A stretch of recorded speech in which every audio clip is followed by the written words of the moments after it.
자, 188페이지의 40번 문제가 되겠습니다. 자, 부동산 투자의 위험에 관한 설명으로 옳은 것을 모두 고른 것은 단 오염 회피용 투자자라고 가정합니다. 자, 경기 침체로 인해서 부동산의 수익성이 악화되면서 야기되는 위험은 시장 위험이죠. 이 시장 위험은 사업상의 위험에 속하죠. 그래서 여러분이 이 사업상 위험은 우리가 시장 위험이라든지 위치적 위험, 또 운영 위험이 있습니다. 지금 이 시장 위험이 나오고 있죠. 기억이. 그래서 기억 맞는 지문이 되겠습니다. 자, 니은 차입자에게 고정금리 대출을 실행하면은 대출자의 인플레이션 위험은 낮아진다니까 틀렸죠. 고정금리가 아니라 변동금리 대출을 해야 됩니다. 이 변동금리 대출을 실행을 해야 인플레이션이 발생했을 때 금리 변동 위험을 차입자에게 신속하게 전가시킬 수 있기 때문에 대출자인 금융기관의 위험은 낮아지죠. 니은 틀린 지문이고, 디귿 효율적 프론트에서는 추가적인 위험을 감수하지 않으면 수익률을 증가시킬 수 없다. 그래서 우리가 맞는 지문이죠. 자, 위험과 이 기대 수익률 평면이죠. 자, 위험과 이 기대 이 수익률 평면에서 자, 이 얘기인데 요 밑에가 선택 가능한 거죠. 자, 주어진 동일한 위험에서 이 최고의 기대의 수익률을 나타내는 포트폴리오를 연결한 곡선을 효율적 우리가 프론티어라고 하죠. 효율적 프론티어. 그래서 효율적 프론티어는 우상향하고 있죠. 자, 우상향하는 이유가 나오고 있죠. 주어진 동일한 위험에서 최고의 기대의 수익률을 나타내는 포트폴리오, 이보다 더 높은 기대의 수익률을 얻기 위해서는 R2란 위험에서 안 되고 위험을 더 감수를 해야 됩니다. 그래서 디귿 맞는 지문이죠. 네 번째, 개별 부동산의 특성으로 인한 체계적이 아니라 개별 부동산의 특성에 의해서 야기되는 위험은 비체계적 위험입니다. 그래서 네 번째 틀렸죠. 기억 디귿이 맞습니다. 1번 정답이 되겠습니다. 1번. 그래서 여러분이 관련해서 박스 형태의 문제 좀 주의해 두시고, 자, 42번 문제로 갑니다. 포트폴리오의 분산 투자 효과에 대한 설명 중 타당한 것은 완전한 우리가 분산 투자는 모든 위험을 제거하는 것이 아니죠. 모든 위험이 아니라 우리는 비체계적 위험을 제거합니다. 모든 위험이 아니라 비체계적 위험을 제거한다는 거죠. 자, 포트폴리오에 따르는 위험이 나오고, 이 포트폴리오를 구성하는 자산의 수죠. 자, 포트폴리오를 구성하는 자산의 수입니다. 자, 이런 형태가 이렇게 나오는데, 포트폴리오를 구성하는 자산의 수가 적었을 때 위험은 이만큼 나오죠. 이게 바로 총 위험입니다. 총 위험은 이 체계적 위험과 비체계적 위험의 합으로 구성되어 있다. 이런 얘기죠. 자, 이렇게 포트폴리오를 구성하는데 이 위험은 피할 수 있는 위험인 비체계적 위험을 말하고, 요 밑에 있는 이것은 바로 체계적 위험이죠. 자, 이 포트폴리오를 구성하는 자산의 수가 이렇게 점점 많아져도 뭐는 변화가 없다. 이 체계적 위험은 변화가 없어요. 그래서 이 체계적 위험은 제거가 불가능하다. 그러니까 모든 위험을 하면 안 돼요. 체계적 위험은 제거가 안 돼요. 비체계적 위험을 제거합니다. 자, 2번 양의 상관계수를 가지는 부동산들 사이에는 분산 투자 효과가 없다 하니까 틀렸죠. 분산 투자 효과가 있죠. 자, 이 상관계수.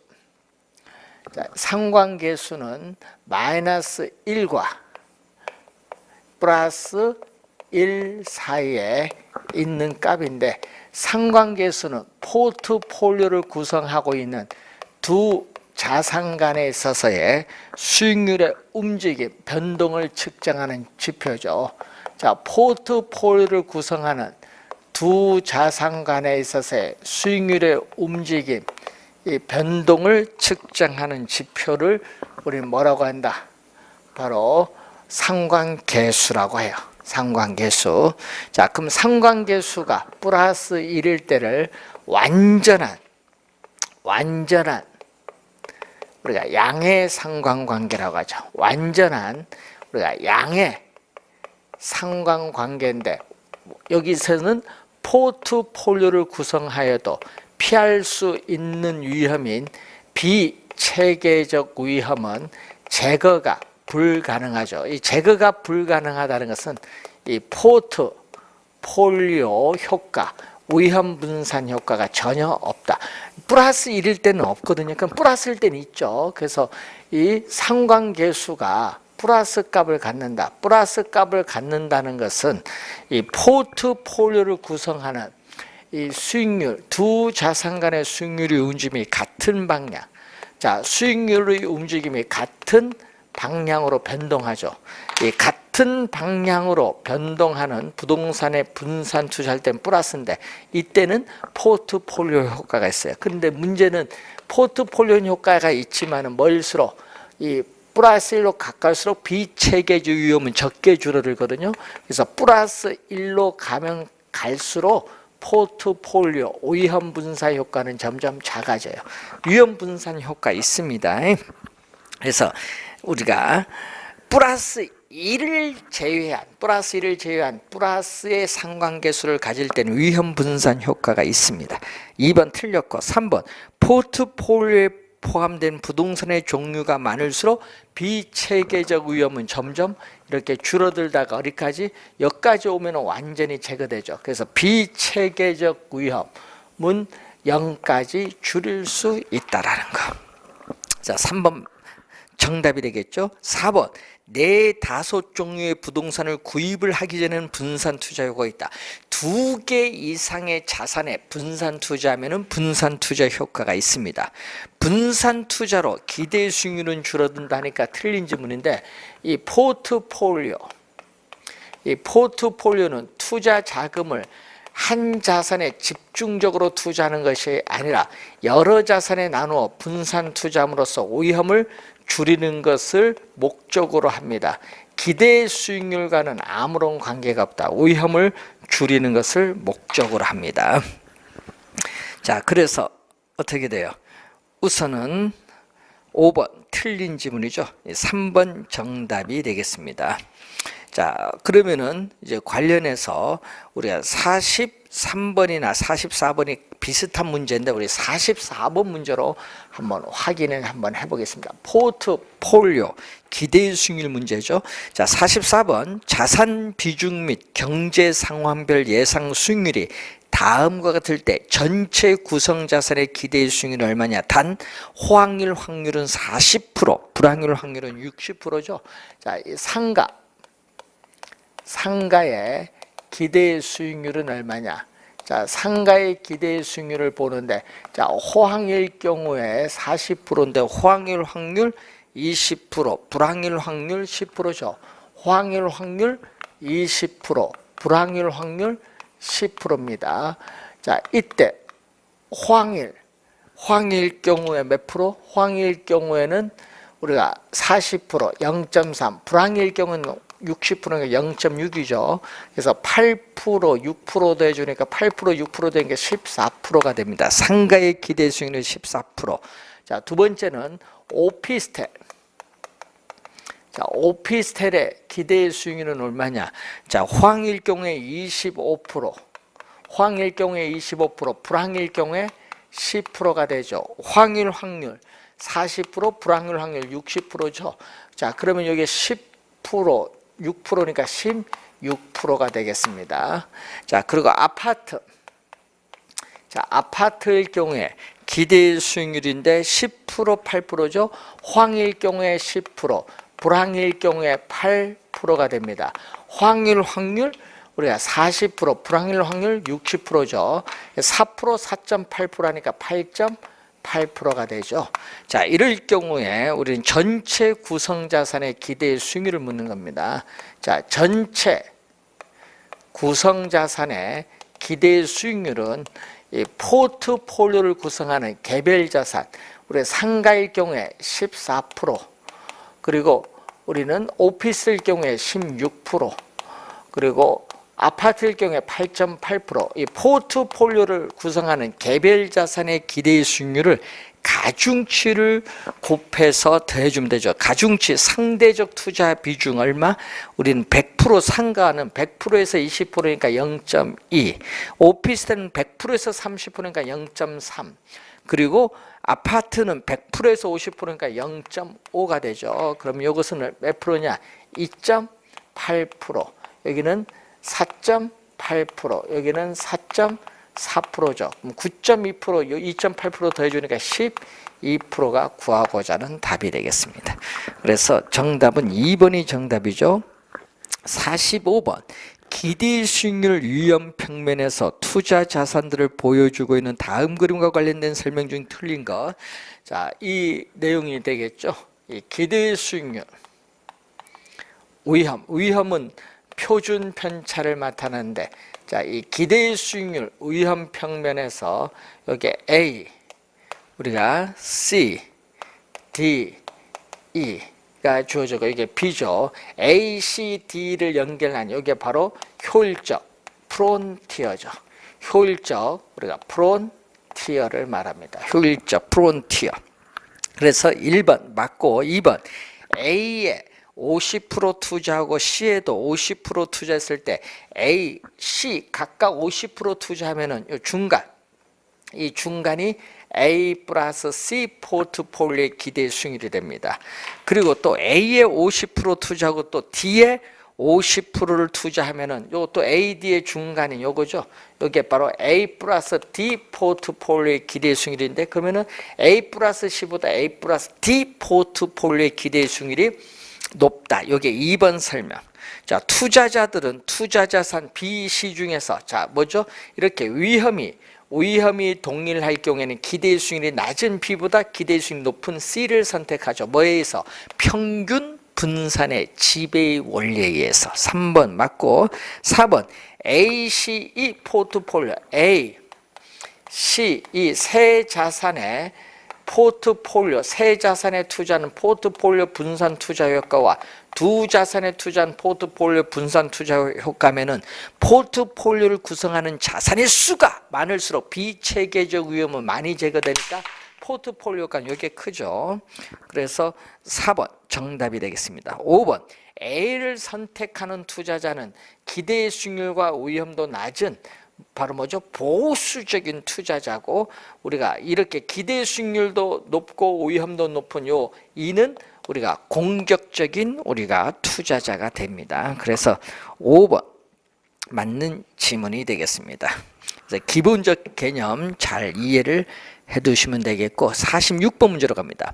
포트폴리오 이론에 따르는 부동산 투자의 포트폴리오 분석에 관한 설명을 옳은 것은 인플레이션 경기 변동의 체계적 위험은 분산 투자를 통해서 제거가 가능하다. 가능에 미쳐. 여기 틀렸죠. 체계적 위험은 제거가 불가능하죠. 자, 인플레이션이 발생을 하거나 경기가 침체하거나 대출 금리가 인상되면은 시장 내에 존재하는 모든 부동산에 영향을 미치기 때문에 피할 수가 없죠. 체계적 위험은 시장의 힘에 의해서 야기되는 시장 위험이기 때문에 우리는 피할 수 없는 위험. 자, 피할 수 없는 위험이 체계적 위험으로서 제거가 불가능합니다. 1번 틀렸고, 2번 투자 자산 간의 상관계수가 이렇게 1보다 작을 경우에는 포트폴리오 구성을 통한 위험 절감 효과, 분산 효과가 나타나지 않는다. 1보다 적을 경우에 예를 들어서 플러스일 때 포트폴리오가 작아지죠. 분산 효과 있습니다. 그래서 1번 틀린 지문. 2번 두 개의 투자 자산의 수익률이 서로 다른 방향으로 움직인다. 서로 다른 방향으로 움직이는 것은 상관계수가 마이너스. 상관계수가 마이너스일 때는 서로 다른 방향으로 우리는 움직인다. 서로 다른 방향으로 변동하는 경우에는 상관계수가 마이너스인데, 마이너스일수록 위험 분산 효과, 마이너스 1로 가까이 가면 갈수록 위험 분산 효과, 포트폴리오 효과는 커지죠. 이때 마이너스 1일 경우를 우리는 완전한 음의 상관관계죠. 자, 완전한 마이너스 상관관계인데, 이 마이너스 1일 때는 포트폴리오를 구성하는 자산의 구성비를 조정하면은 피할 수 있는 위험인 비체계적 위험을 0까지 줄일 수 있습니다. 그래서 어떻게 돼요? 3번 틀렸죠. 상관계수는 마이너스입니다. 플러스가 아니라 마이너스 값을 가짐으로 위험 분산 효과는 작아지는 것이 아니라 커진다. 효율적 프론티어와 무차별 곡선이 접하는 점에서 최적 포트폴리오 결정된다. 정답이 되겠죠. 자, 이렇게 효율적 프론티어와 투자자의 위험에 대한 태도를 나타내는 무차별 곡선, 이 무차별 곡선이 이 접하는 점, 여러분 이렇게 만나는 점 하면 안 돼요. 요 두 점은 뭐다? 만나는 점이잖아요. 이 만나는 점이 아닌 이 접하는 점일 때 우리는 최적 포트폴리오, 여러분 접하는 점 밑줄, 만나는 점이 아닙니다. 접하는 점에서 최적 포트폴리오가 달성이 됩니다. 4번 정답.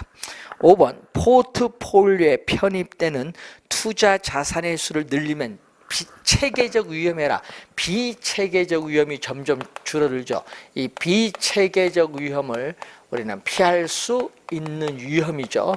그래서 분산 투자를 통해서 비체계적 위험은 제거할 수 있습니다. 피할 수 있는 위험입니다. 자, 체계적 위험이 아니라 비체계적 위험을 의미하는 개념. 자, 47번 문제로 가겠습니다. 자, 47번 문제 보시면은, 자, 어떤 택지의 지가가 현재 1억 원인데 매년 10%씩 지가가 상승할 경우에 3년 후에 1억 3천, 우리가 310만 원이 된다. 3년 후에 토지 가격이 1억, 우리가 3,310만 원이 돼요. 그러면 현재 지가가 얼마냐? 자, 현재 토지 가격은 얼마? 1억 원이다. 그러면 1억 원인데 매년 지가 상승률이 10%죠. 0.1인데 몇 년 후? 3년 후니까 세제곱입니다. 이때 요 1 플러스 0.1의 삼승, 이게 바로 뭐죠?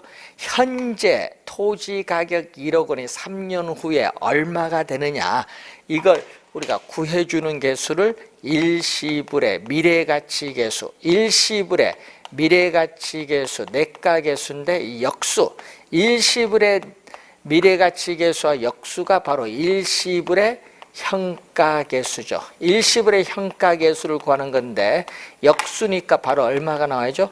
1 플러스 0.1의 3승분의 1이 나와야 되겠죠. 따라서 4번 정답이 되겠습니다. 기본적 개념 잘 이해를 해 두시면 또 되는 그러한 유형의 문제가 되겠습니다. 자, 190 우리가 194페이지에 우리가 49번 문제로 가겠습니다. 다음은 미래가치와 현재가치 계산에 대한 설명이다. 틀린 것은 감채기금계수는 미래가치를 계산하는 공식 맞습니다. 감채기금계수, 일시불의 내가계수, 연금의 현가계수는 미래가치를 계산하는 공식입니다. 일시불의 현가계수는 일시불의 내가계수 역수인데 할인율이 R일 때 N년 후의 이론, N년 후의 이론이 현재 얼마가 되는가 구해주는 계수를 말하죠. 맞는지는 연금의 현가계수란 이자율이 R이고 기간이 N일 때 매년 이론식 N은 년 동안 받게 될 연금을 일시불로 환원한 액수를 구해주는 개수죠. 일시불, 동그라미 일시불이 나오면 연금의 현가계수입니다. 연금의 현재 가치는 매 기간 연금액에서 우리는 연금의 현가계수를 곱해준 것 같죠. 그래서 49번 문제 보시면은 이 4번 지문이죠. 이 연금의 현재 가치.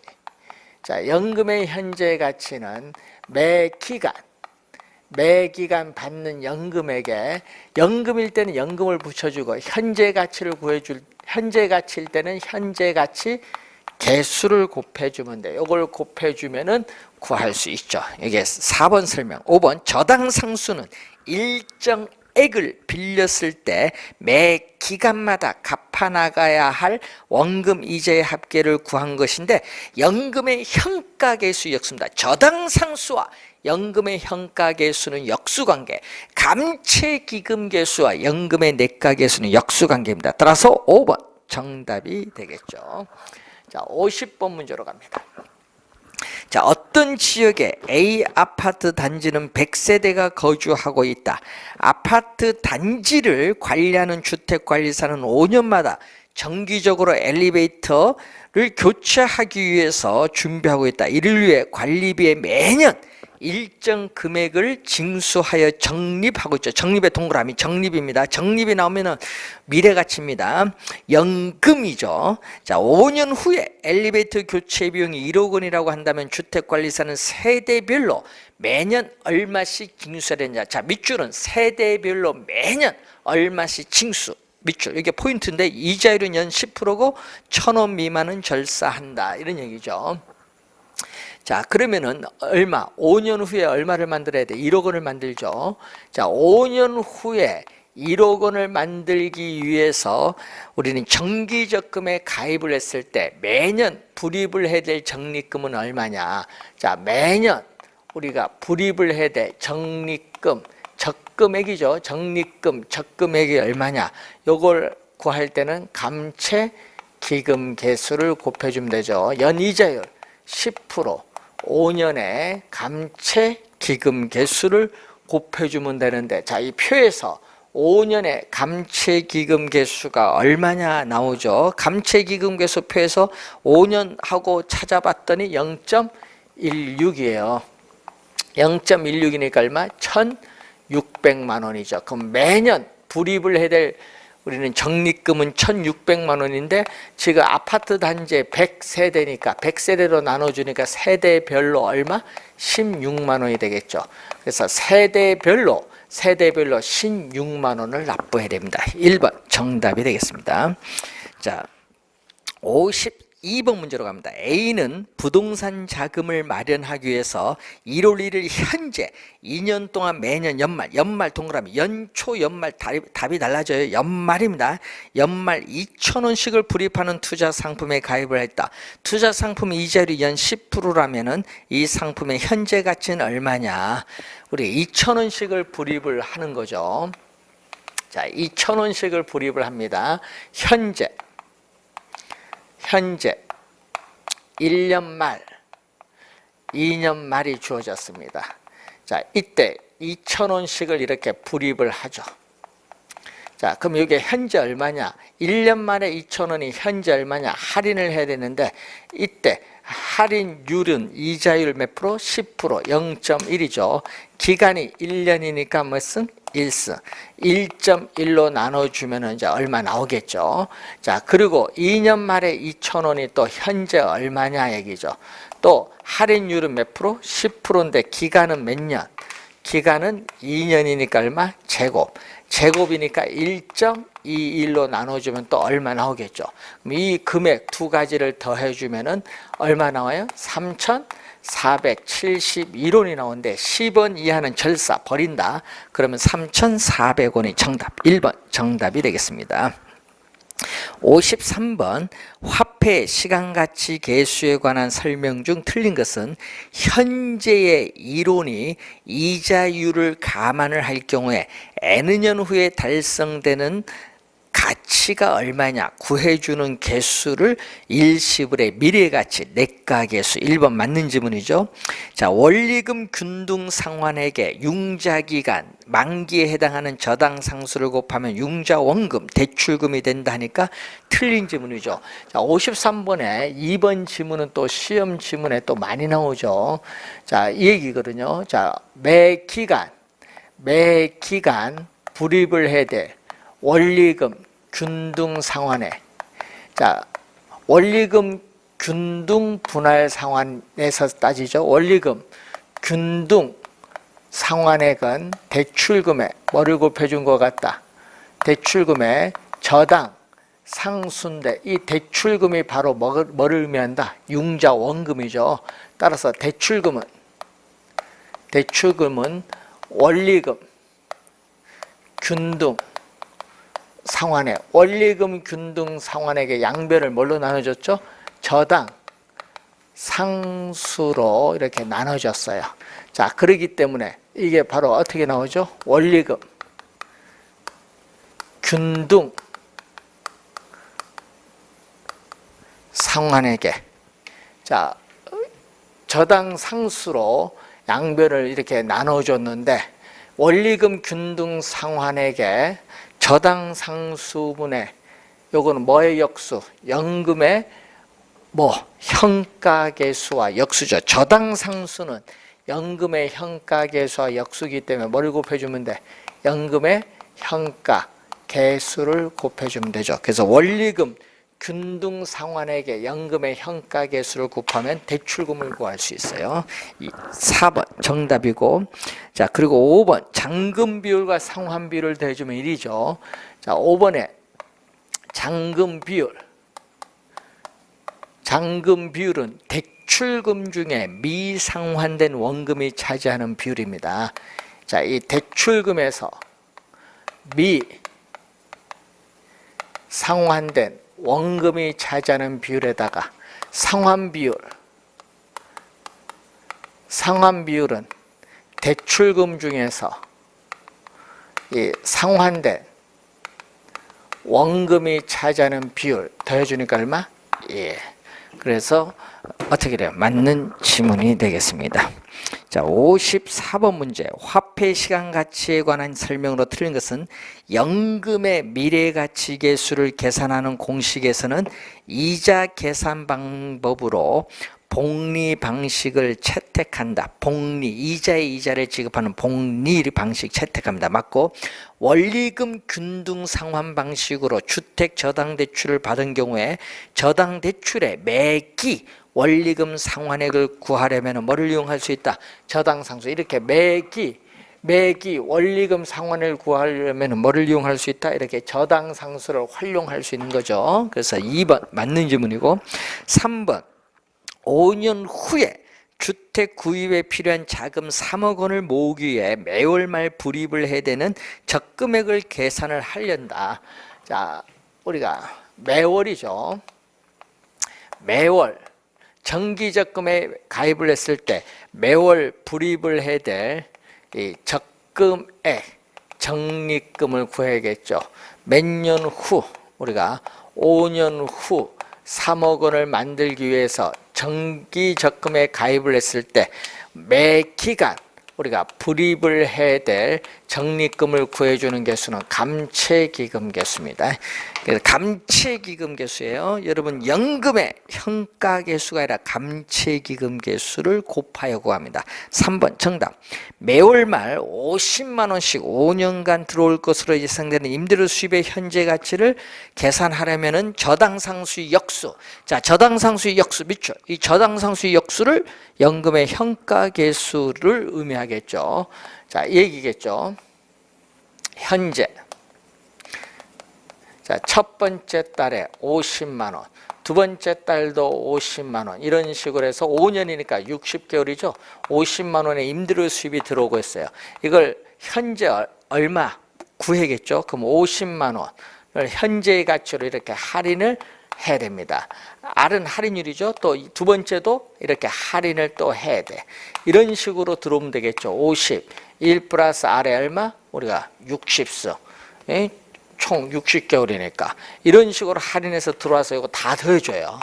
예? 그래서 여러분 매년 임대료 수입 50만 원을 현재 일시불로 환원한 금액을 구해주는 개수를 우리는 연금의 현가 개수죠. 그게 바로 이 연금의 현재 가치는 매월 임대료 수입 50만 원에 뭘 곱해주면 돼? 연금의 현가 개수를 곱해주면 되죠. 이 저당 상수의 역수는 연금의 현가 개수를 말합니다. 맞는 지문이 되겠죠. 5번 아까 설명을 한 내용이고요. 자, 우리가 5번 문제로 갑니다.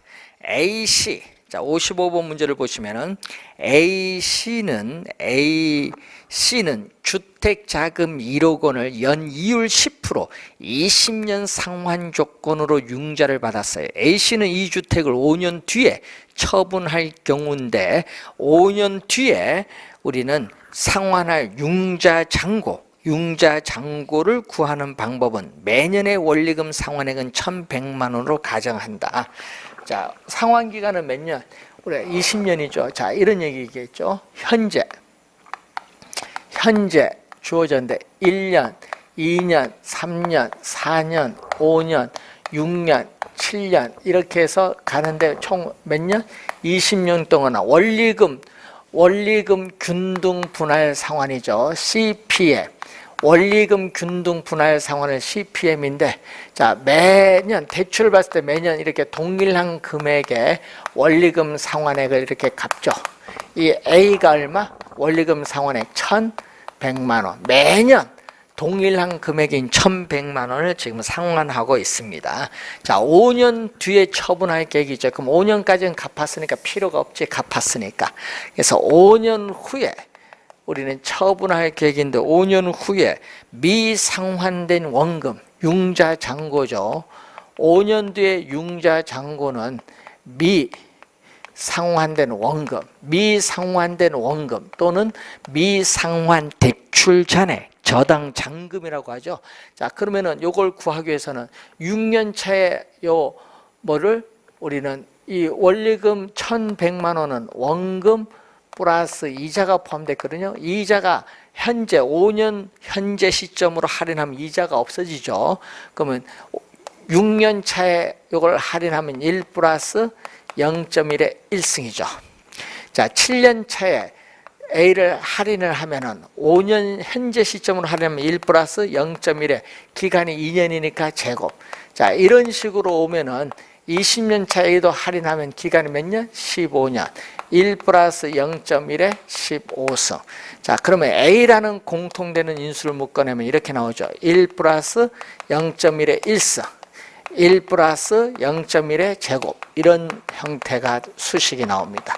자, 이때 요 A는 매 기간 원리금 상환액 1,100만 원이죠. 이 1,100만 원 곱하기 뭐죠? 매년 동일한 금액의 A원을 현재 일시불로 환원한 금액을 구해주는 개수를 연금의 현가 개수인데, 이 연금의 현가 개수 10%에서 몇 년? 우리가 중도 상환 시점에서 만기까지 남아있는 기간 15년. 이때 이 15년은 중도 상환 시점에서 만기까지 남아있는 기간, 잔여 기간이죠. 잔여 기간에 연금의 현가 개수를 곱하면 구할 수 있습니다. 몇 번? 3번 정답이 되겠죠. 3번 15년입니다. 자, 56번. 다음은 10년간 매년 원리금 균등 상환 조건으로 연이자를 10%, 융자 10억 원을 받고 6년이 경과된 시점에서 매년 원리금 상환액과 대출금에 미상환된 잔금을 알고자 한다. 이런 얘기죠. 자, 그럼 기억에 매년 원리금 상환액은 대출금 얼마? 10억 원. 자, 대출금 10억 원에 뭐를 곱해주면 돼? 저당 상수. 대출금의 저당 상수 10% 몇 년? 우리 만기 10년이죠. 요걸 곱해주는 되는데 문제표에서 10년 저당상수 10년이 얼마? 0.16이죠. 0.16. 0.16을 곱해줬더니 얼마? 1억 6천만 원이 나오죠. 1억 6천만 원. 자, 그럼 두 번째는 융자장고죠. 6년 뒤에 처분할 생활인데 6년 뒤에 저당 잔금액 얼마냐? 미상환 저당 잔금액은 요거죠. 원리금 상환액 얼마? 1억 6천만 원. 자, 이 원리금 매년에 원리금 상환액 1억 6천만 원에 뭐를 곱해주면 돼? 우리는 중도 상환 시점, 6년 중도 상환 시점에서 만기까지 남아있는 기간에 연금의 현가계수를 곱해주면 돼요. 자, 연금의 현가계수 10% 몇 년? 4년. 이때의 4년은 중도 상환 시점에서 만기까지 남아있는 기간. 자, 표에서 연금의 현가계수 4년 찾으면 여기 얼마 나와요? 3.16이 나오죠. 그래서 1억 6천만 원에 3.16을 곱해주면은 약 5억, 약간 넘네요. 5억, 우리가 560만 원, 2번이 정답이 되겠습니다. 자, 기본적인 내용 잘 확인해 두시기 바라고요. 자, 이런 형태. 이런 형태인데 화폐 시간 가치 계수 원래 한 문제 출제 가능성이 있는데 역수관계 좀 주의를 해두시면서 우리가 공부를 해두시기 바라고요. 우리가 다음 시간에는 우리가 현금 수지 측정이죠. 작년에 3문제에 걸쳐서 우리가 나왔는데 올해도 매년 한 문제는 출제가 되는 부분이죠. 자, 이쪽 부분하고 그리고 관련해서 우리가 부동산 투자 분석 기법, 투자 이론에서 가장 중요한 부분이 남아 있습니다. 자, 잠시 쉬고 우리가 공부를 하도록 하겠습니다.